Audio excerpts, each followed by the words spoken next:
বাংলাদেশ জাতীয়তাবাদী দলের প্রতিষ্ঠাতা শহীদ রাষ্ট্রপতি জিয়াউর রহমানের ৪৫তম শাহাদত বার্ষিকী। এই শাহাদত বার্ষিকী যখন আসে, গত ১৫ বছর অনেক অন্যায় অত্যাচার ছিল আমাদের উপরে, নিপীড়ন নির্যাতন ছিল, তখনও আমরা এই শাহাদত বার্ষিকীটা যথাযথ মর্যাদায় পালন করার জন্য সবসময় আমরা চেষ্টা করেছি। এইবার তো উন্মুক্ত পরিবেশে, যদিও ঈদ পড়েছে, তারপরেও আমাদের দল থেকে শাহাদত বার্ষিকী উপলক্ষে ৮ দিনের কর্মসূচি দেওয়া হয়েছে। সেই কর্মসূচির সঙ্গে সমন্বয় করেই আমরা জেলা বিএনপি এবং আমরা যার যার অবস্থান থেকে আমরা নানান রকমের উদ্যোগ গ্রহণ করেছি। বিশেষ করে অসহায় কিংবা নিম্ন অল্প আয়ের মানুষের মধ্যে খাদ্য সামগ্রী বিতরণ, যেটা দেখেছেন যে গত 2 দিন 26 তারিখে 2 দিন আগে আমি 10 নম্বর ওয়ার্ডে খাদ্য সামগ্রী বিতরণ করেছি। এবং আজকে এই সরকারি ভবঘুরে আশ্রয় কেন্দ্র, এখানে প্রায় 200 জনের মতো নানান বয়সের মানুষ, যাদের নিজের নাম ঠিকানা কিংবা বাড়ি ঘর কোথায় তারা বলতে পারে না, এরকম ভবঘুরে তারা তাদেরকে এখানে আশ্রয় দেওয়া হয়েছিল।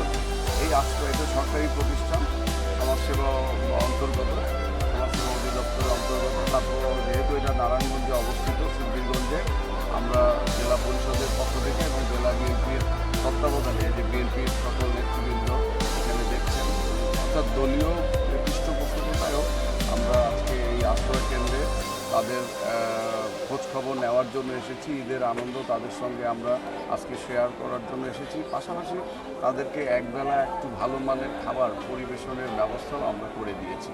এবং পরবর্তীতে তাদের আরও কিছু সমস্যার কথা শুনে আমাদের এখানে মহানগর যুবদল এবং জেলা যুবদল তাদের জন্য টেলিভিশনের ব্যবস্থা করে দিয়েছে এবং ওয়াইফাই, ডিশেল লাইন, এগুলোর ব্যবস্থা করে দিয়েছে। সুতরাং এগুলো হলো আমাদের অক্সিলারি কাজ। এছাড়াও আরও এই দিনকে সামনে রেখে আজকে সারা দিনব্যাপী আমাদের মিলাদ মাহফিল, কোরআনখানি রয়েছে। এখন এইভাবে আমরা প্রায় প্রতিদিনই কোথাও না কোথাও মিলাদ, খাদ্য সামগ্রী বিতরণ এবং আগামী 4 তারিখে জেলা পরিষদের পৃষ্ঠপোষকতায় আমরা জেলা পরিষদ প্রাঙ্গণে জিয়া স্মৃতি পাঠাগারের উদ্যোগে বই মেলার আয়োজন করেছি। পাশাপাশি বৃক্ষ মেলা, রক্তদান কর্মসূচির মাধ্যমে শহীদ রাষ্ট্রপতি জিয়াউর রহমানের এই যে শাহাদত দিবসটাকে আমরা পালন করার জন্য উদ্যোগ করি।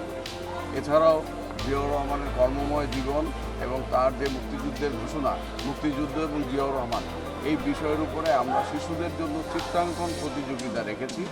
আগামী 4 তারিখে সেখানে প্রতিযোগিতা হবে এবং পুরস্কার বিতরণী হবে। সেই অনুযায়ী আমরা এই দিনটাকে শত বিপদের মধ্যে থেকেও পালন করেছি। আর এখন ভালো সময়, যেহেতু জিয়াউর রহমান সাহেবের গড়া দল, জাতীয়তাবাদী দল এখন দেশ পরিচালনার দায়িত্বে আছে, সুতরাং আমরা স্বাধীনভাবে তার মৃত্যুবার্ষিকী